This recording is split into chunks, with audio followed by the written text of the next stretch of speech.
বিসমিল্লাহির রহমানির রহিম। আমরা এসেছিলাম রাজশাহী জেলার গোদাগাড়ী উপজেলায়। সম্মানিত কাস্টমার সেলিম হোসেন ভাই, এদিকে আসেন। এবং ড্রাইভার ভাই, কি নাম যেন আপনার? সাগর হোসেন। কতদিন গাড়ি আপনি চালান? 7 বছর। আর মালিক ইয়া, সেলিম ভাইয়ের তো পূর্বে গাড়ি ছিল না, না ভাই? আপনি নতুন না তো, আজকে কাজে দিবে। যা হোক, আমি ড্রাইভার ভাই এবং সেলিম ভাই দুজনকে গাড়িটা সম্পর্কে জানাবো। আসেন একটু দুজন দুপাশে দাঁড়ান। হ্যাঁ,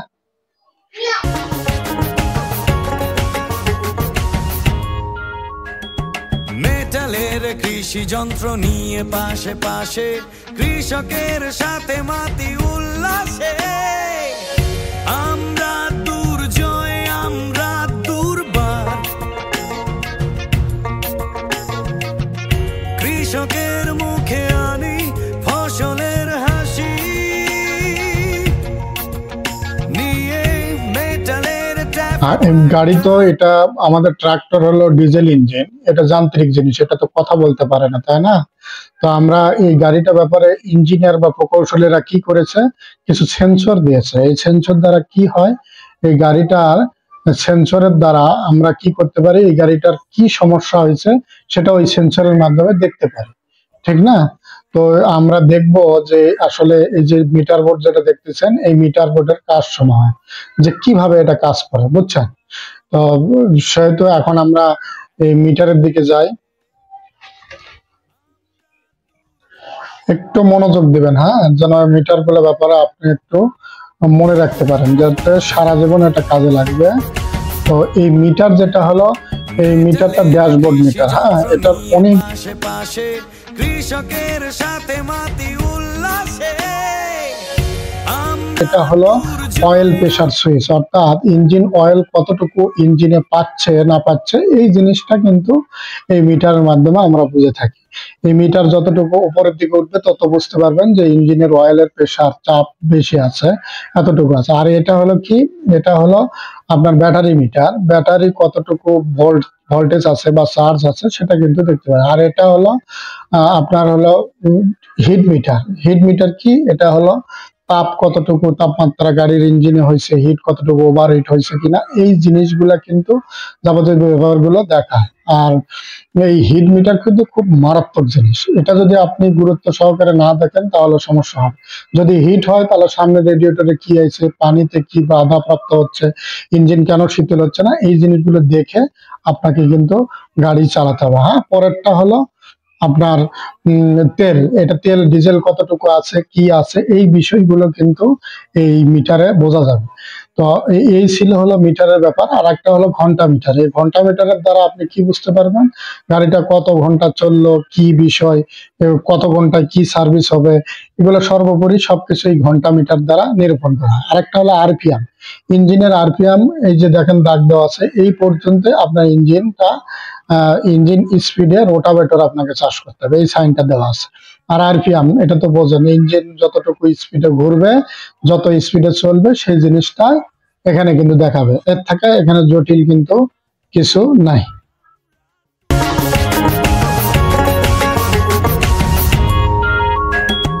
মেটালের কৃষি যন্ত্র নিয়ে পাশে পাশে কৃষকের সাথে মাতি উল্লাসে আমরা দুর্জয়, আমরা ইঞ্জিন অয়েল কি করা হয়, প্রবেশ করানো হয়। হ্যাঁ, এই মুখা কিন্তু ময়লা হয়, এটা কি করতে হয়, চুবায় চুবায় এর ডিজেলের মধ্যে চুবায় এটা পরিষ্কার করতে হয়, তাহলে কি হবে, ময়লা থাকবে না। হ্যাঁ, এই ব্যাপারগুলো আপনাকে খেয়াল রাখতে হবে। আর একটা হলো আপনাদেরকে কি কিন্তু আমরা 9টা সার্ভিস ফ্রি দেওয়ার জন্য ওয়াদাবদ্ধ।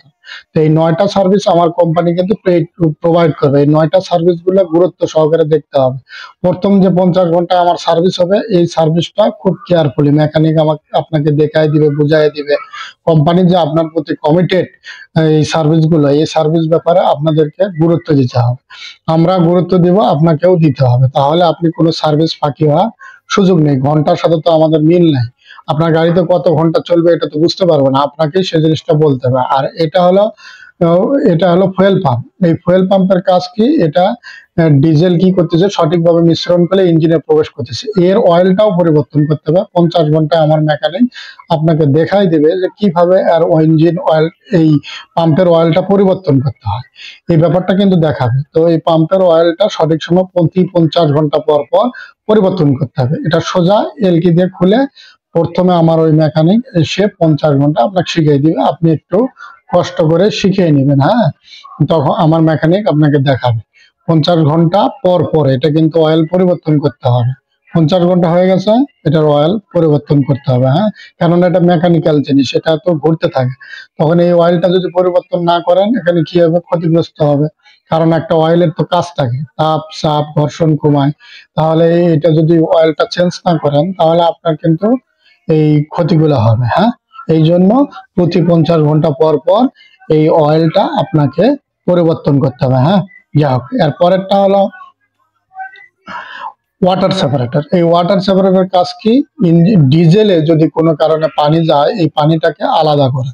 এই যে দেখেন লাল দাগ, দুটা লাল দাগ, হ্যাঁ দুটা, ভিতরে একটা লাল দাগ, বাইরে একটা লাল দাগ। কখনো যদি ভিতরের লাল দাগটা বাইরের লাল দাগকে ওভারটেক করে, ভালো করে বুঝে যান, এখানে আঙ্গুলে ফলো করেন, ভিতরের লাল দাগ যদি বাইরের লাল দাগের উপর উঠে যায়, তাহলে বুঝতে হবে ওর ভিতরে পানি আছে। ওই পানিটাকে কি করতে হবে, পানিটা ফেলে দিতে হবে, কারণ ডিজেলের ভিতরে পানি থাকতে পারে। এই জন্য এই ওয়াটার সেপারেটর এটা বলা হয় যে ডিজেল থেকে পানি আলাদা করে। তখন এই স্ক্রুটা লুজ দিয়ে আপনাকে ওই পানিটা ফেলে দিতে হবে। যখনই বুঝেন ভালো করে, যখনই লাল দাগটা, ভিতরের লাল দাগটা উপরের দিকে যাবে কিন্তু বাইরের লাল দাগটা নিচে থাকবে, ঠিক তখনই বুঝতে হবে ভিতরে পানি জমা হয়ে গেছে। তখন এটা পরিবর্তন করা আপনার জন্য জরুরি। হ্যাঁ, এটা একেবারে সহজ বিষয়, কিন্তু এটা খুব জটিল কিন্তু না, বুঝতে পারছেন। আর হলো হাইড্রোস্ট্যাটিক স্টিয়ারিং, যেটা কি করে,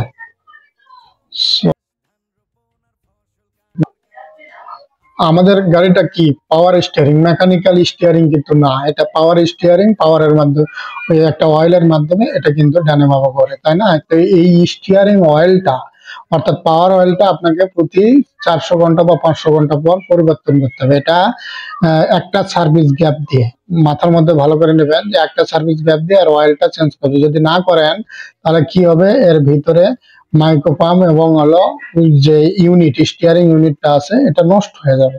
এর ভিতরে কিন্তু একটা ফিল্টারও থাকে। হ্যাঁ, এই স্টিয়ারিং অয়েলের ভিতরে ফিল্টার থাকে। এই ফিল্টারটা যদি নিয়মিত পরিবর্তন না করেন, পরিষ্কার না করেন, তাহলে কিন্তু সমস্যা। তো সেহেতু আমাদের কোম্পানির নির্দেশনা মোতাবেক আমাদের সাথে কথা বলে যোগাযোগ করে এইটা চেঞ্জ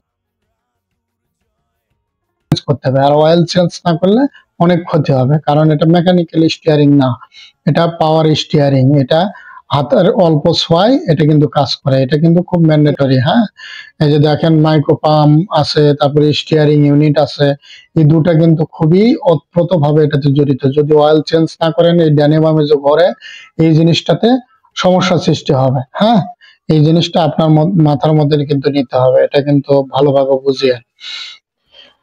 এরপর আরেকটা বিষয়, ক্লাস প্যাডেল। এই যে দেখেন, এই ক্লাস প্যাডেলের ফ্রি প্লে, এই যে দেখতেছেন দাবাচ্ছে ফ্রি হচ্ছে, এই ফ্রি প্লে কিন্তু থাকতে হবে। এটা যদি না থাকে তাহলে কিন্তু আপনার গাড়ির ক্ষতি। এটা যদি কমে যায় তাহলে আমাদেরকে অবশ্যই জানাবেন।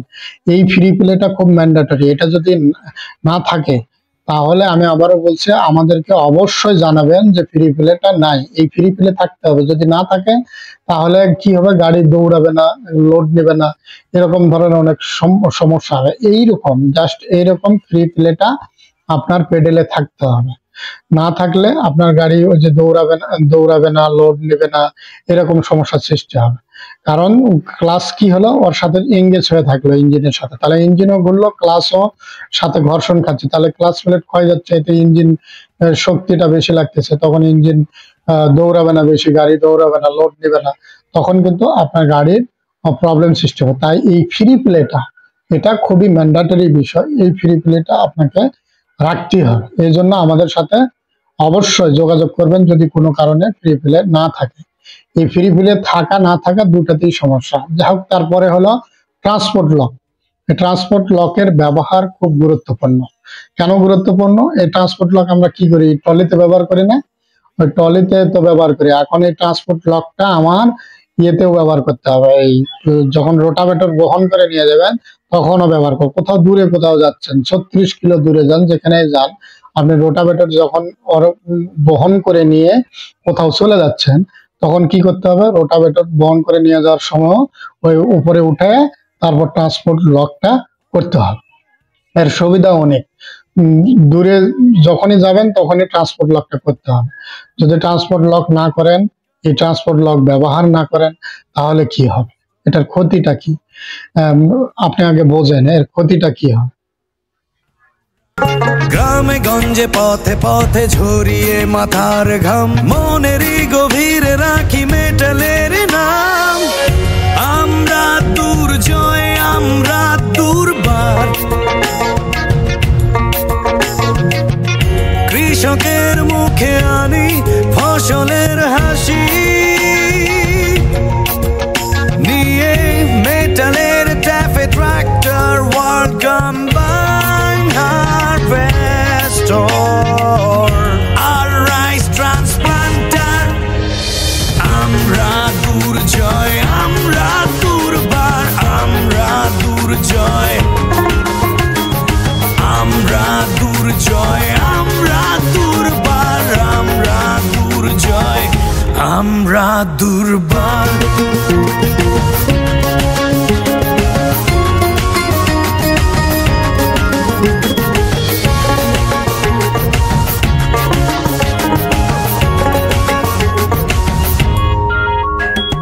মেটালের কৃষি যন্ত্র নিয়ে পাশে পাশে, কৃষকের সাথে মাতি উল্লাসে। আমরা দুর্জয়, আমরা দুর্বার, গ্রামে গঞ্জে পথে পথে ঝরিয়ে মাথার ঘাম, মনেরই গভীরে রাখি মেটালের নাম। আমরা দুর্জয়, আমরা দুর্বার, কৃষকের মুখে আনি ফসলের হাসি, নিয়ে মেটালের TAFE tractor world combine harvester আর রাইস ট্রান্সপ্লান্টার। আমরা দুর্জয়, আমরা দুর্বার, আমরা দুর্জয়, আমরা দুর্জয়, আমরা দুর্বার, আমরা দুর্জয়, আমরা দুর্বার।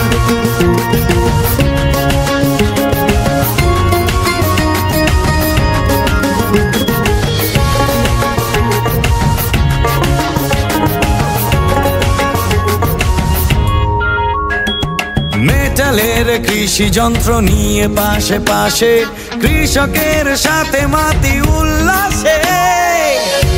আমরা দুর্জয়, আমরা দুর্বার,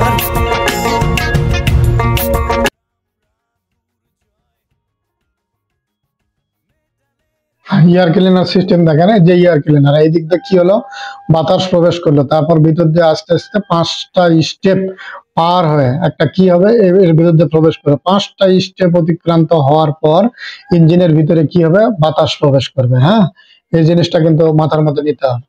5টা স্টেপের পর বাতাস প্রবেশ করে, কি বাতাস প্রবেশ করলে আর ভিতরে কি থাকে, এয়ার ক্লিনার বাটি থাকে, ওই বাটির ভিতরে অয়েলের একটা দাগ দেওয়া থাকে চারিদিক দিয়ে, এই পর্যন্ত আর অয়েলটা থাকবে। হ্যাঁ, তো এয়ার ক্লিনার বাটিতে কি অয়েল মাঝে মাঝে চেক দিতে হবে, দেখতে হবে ওর ভিতরে কি অবস্থা, হাত ঢুকে দিয়ে দেখতে হবে কাদা হয়েছে কিনা।